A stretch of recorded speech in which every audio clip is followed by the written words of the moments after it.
안녕하십니까. 법무법인 기성의 대표 변호사 박보준입니다. 오늘은 대림3 지역주택조합 추진위원회 관련해서 제가 조정기일이 있었습니다. 조정기일에서 피해자분들과 같이 조정을 갔다 온 얘기를 좀 해드리려고 합니다. 피고는 대림3 지역주택조합 추진위원회를 상대를 했고 분양 대행사를 상대로 소송을 제기를 했습니다.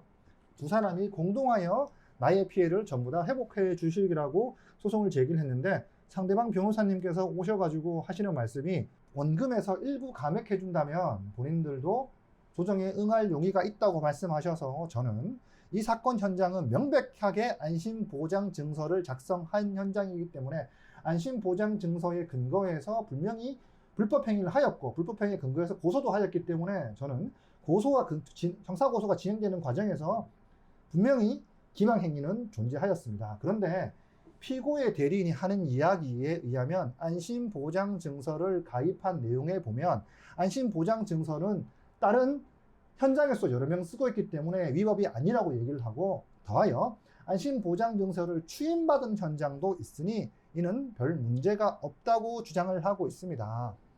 사실 그렇지 않습니다.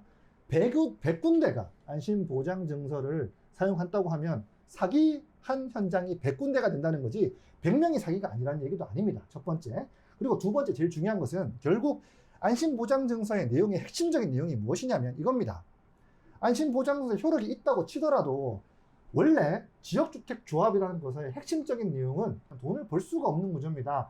지역주택조합이라는 것은 결국 지역주택조합이 사업을 성공을 해서 아파트를 지어야지만 그거에 근거해서 돈을 받을 수 있는 건데 돈을 받을 수 있는 것이 아니라 말씀드린 것처럼 사업이 망했는데 어떻게 전액을 보증해 줄 수 있다는 말입니까? 어떻게 하더라도 안심보장증서를 작성해 주는 행위 자체가 범죄 행위며 사기에 해당합니다. 그렇기 때문에 저희는 절대 한 발도 물러서지 않고 조정을 할 때 본인들이 최소한 이자랑 변호사 비용은 일부 감액을 해줄 테니 그거 이외에는 조정을 결렬시키고 재판에서 하루빨리 피해를 회복할 수 있도록 재판을 잡아달라고 이야기를 하였습니다. 여러분 결국 핵심적인 이겁니다. 상대방이 피고가 주장하는 그러니까 추진이나 분양대행사 주장하는 것은 핵심이 이거밖에 없다. 나는 재판은 졌어.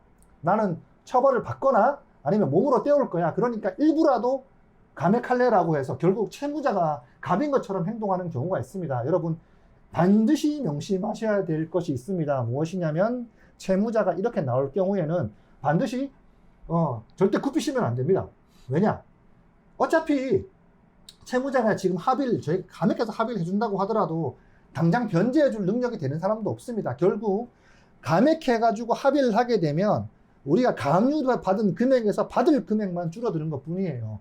일부 집행하기 위해서 합리적인 범위 내에서 조정하는 절차에서 감액해주는 것은 인정할 수 있겠지만 그 범위 내에서 정확하게 많이 줄였으면 되지 않습니다. 변호사를 믿으시고 재판 절차에 정확하게 임하시면 최소한 본인이 받은 금액은 전액 다 받을 확률이 높기 때문에 변호사를 믿고 끝까지 가주시길 말씀드리면서 오늘은 이 시간 마치겠습니다. 감사합니다.